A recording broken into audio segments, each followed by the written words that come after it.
దేవుడు గారు ఇక్కడేం చేస్తున్నావమ్మా? ఎవరో బాటిల్స్ పగలు కొట్టేశారు సార్. గాజు బంకులు ఎత్తుతున్నాను. ఆ స్వీపర్ని పిలిచి ఎత్తించొచ్చుగా. నేను స్వీపర్ని పిలిచి లోపల నా దేవుడి రావచ్చు, తొక్కొచ్చు, అవి గుచ్చుకోవచ్చు, సెప్టిక్ అవ్వచ్చు, కాళ్ళు తీసేయచ్చు.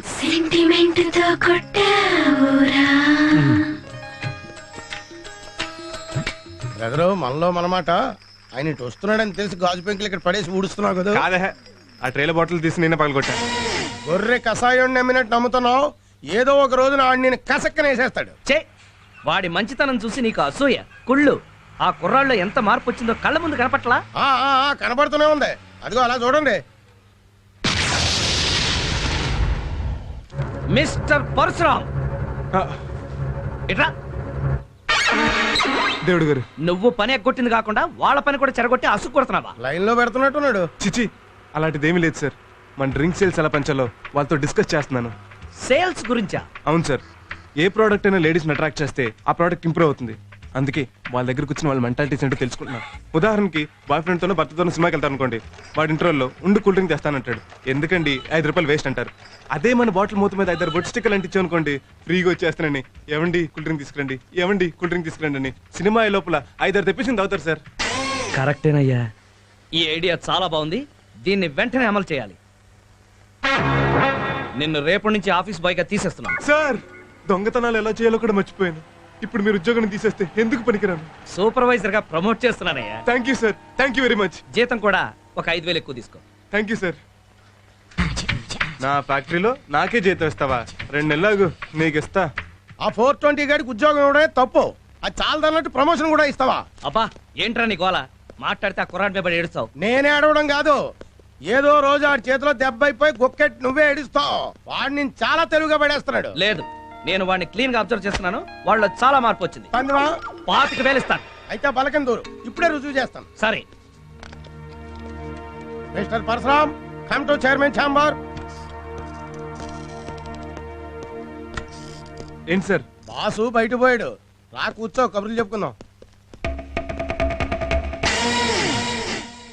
నా దేవుడి స్థానంలో నేను కూర్చోవాలా? వాళ్ళు లేడు కదటయ్యా. దేవుడు లేని చోటు అంటూ ఉండదండి. నా గుండెల్లో ఉండొచ్చు, మీ గుండీలో ఉండొచ్చు, లేకపోతే బల్ల కింద ఉండొచ్చు. చూసాడా? ఈ వాచ్ లో ఉండొచ్చు, ఈ బోట్ లో ఉండొచ్చు, ఈ ఫ్రిడ్జ్ లో ఉండొచ్చు. అయితే చూడలేదు. అందుగలడు ఇందులేడని. తను ఉన్నప్పుడు ఎలాగో బురుడీని చేస్తున్నావు, లేనప్పుడు కూడా ఎందుకు బురుడీని చేయటం ఏంటి సార్? ఆయన నాకు షిర్డీ సాయిబాబా.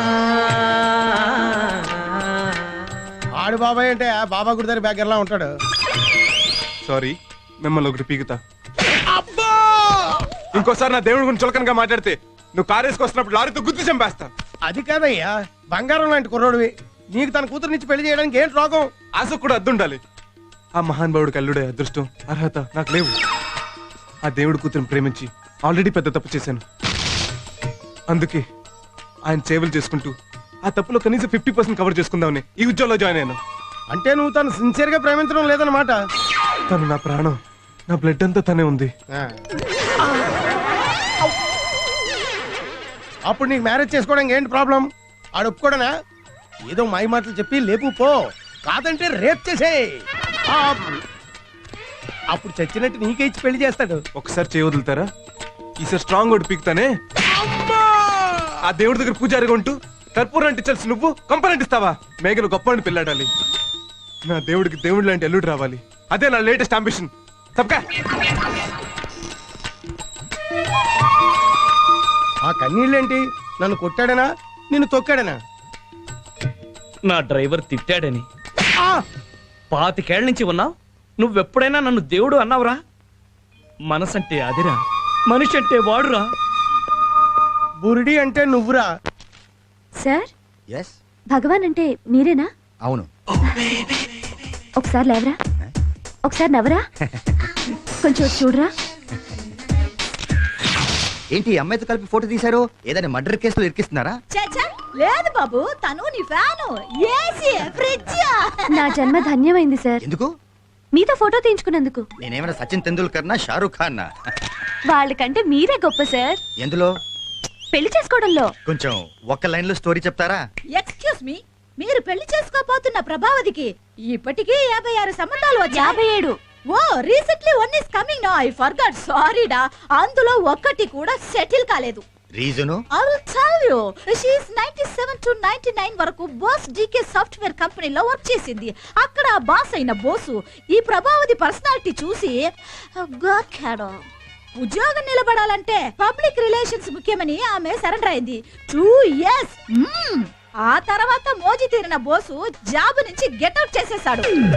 తర్వాత 2000 నుంచి 2002 వరకు హోటల్ రోజ్ గార్డెన్ లో రిసెప్షనిస్ట్ గా చేరింది.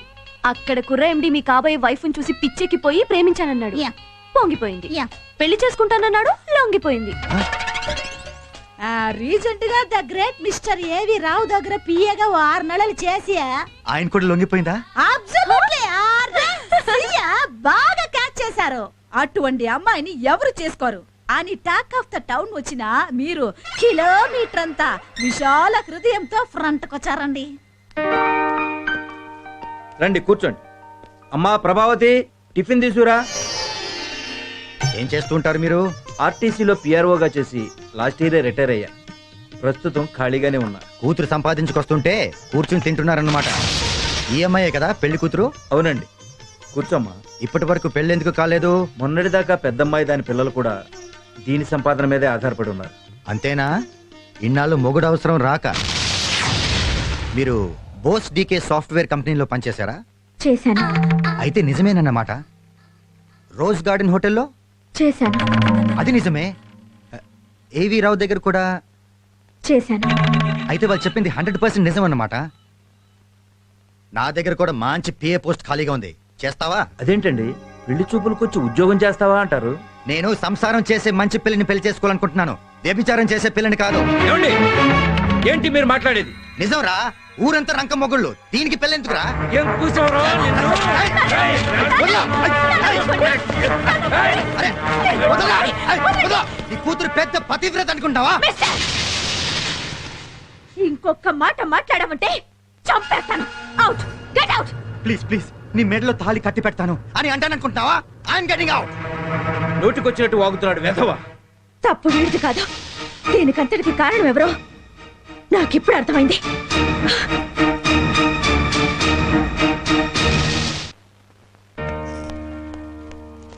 హలో ప్రభావతి, ఏమిటి ఇలా వచ్చావు? ఇలా రావాలనేగా నువ్వు కోరుకున్నావు. నేనా? నేను కోరుకోవడం ఏంటి? చీప్ ట్రిక్స్ ప్లే చేసి నాకు వచ్చిన సంబంధాలన్నీ చెడగొట్టేసి నన్ను దక్కించుకోవాలనేగా నీ ప్లాను. ఏమిటి నువ్వు మాట్లాడేది? నీకొచ్చిన సంబంధాలు నేనెందుకు చెడగొడతాను? నటించకు. నువ్వెన్ని చేసినా నేను మాత్రం నేను చేసుకోను. అవసరమైతే జీవితాంతం కన్యగానే ఉండిపోతాను గానీ నీకు మాత్రం లొంగను. ఆంటీ, ఏంటి మీరు మాట్లాడేది? నేను నీకు ఆంటీ ఏంటా? దొంగ విధవా. నేను దొంగ విధవనే, కానీ అంకుల్ మాత్రం దేవుడు ఆంటీ. ఇదిగో ఇంకోసారి ఆంటీ అన్నావంటే అనలేక. కానీ నువ్వు బావని. అక్క బావా. సారీ, బాస్ని అపార్థం చేసుకున్నావు. ఇప్పుడు దాకా తోకతో మీడియేట్ చేయించావు. ఇప్పుడు వీడిని పెట్టుకున్నావు బ్రోకర్ గా. నీది మనిషి జన్మే అయితే ఇంకోసారి నా జోలికి రావద్దు. అవసరమైతే ఆడదానిన్న విషయం కూడా మర్చిపోయి ఎంతకైనా తెగిస్తాను.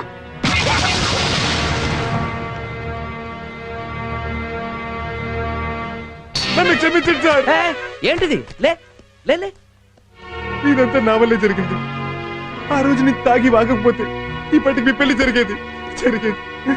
జరిగింది ఏదో జరిగిపోయింది, వదిలే. ఎలా వదులుకుంటాను సార్? మీ మీద అంత మచ్చపడ్డాక అర్జెంటుగా రింగ్ సోప్ క్లీన్ చేయాల్సిందే. అంటే ఏం చేయాలి? ఆవిడకి మీరే మంచి సంబంధం చూసి పెళ్లి చేసేయండి. అప్పుడు నా దృష్టిలోనే కాదు, ఆవిడ దృష్టిలో కూడా మీరు దేవుడు అవుతారు సార్. దేవుడు అవుతారు.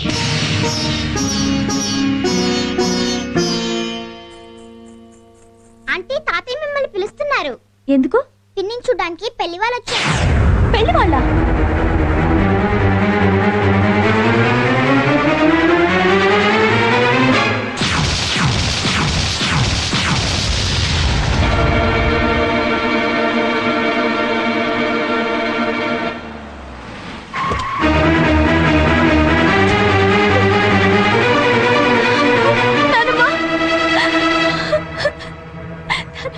ఏంటమ్మా, ఏమైంది? నేను ఓడిపోయాను. ఏం జరిగిందమ్మా? ప్రభావతి గారికి నాన్నే పెళ్లి కొడుకు చూశారు. ఇక ఈ పెళ్లిని మనం ఆపలేం నానమ్మ. బాధపడకమ్మా. ఈ పెళ్లి తప్పకుండా జరుగుతుందని నమ్మకం నాకుందమ్మా. లేదు నానమ్మ, తన మనసు ఇంకా మారదు. అంటే మేఘన పరశురాముని మర్చిపోలేకపోతుంది అన్నమాట.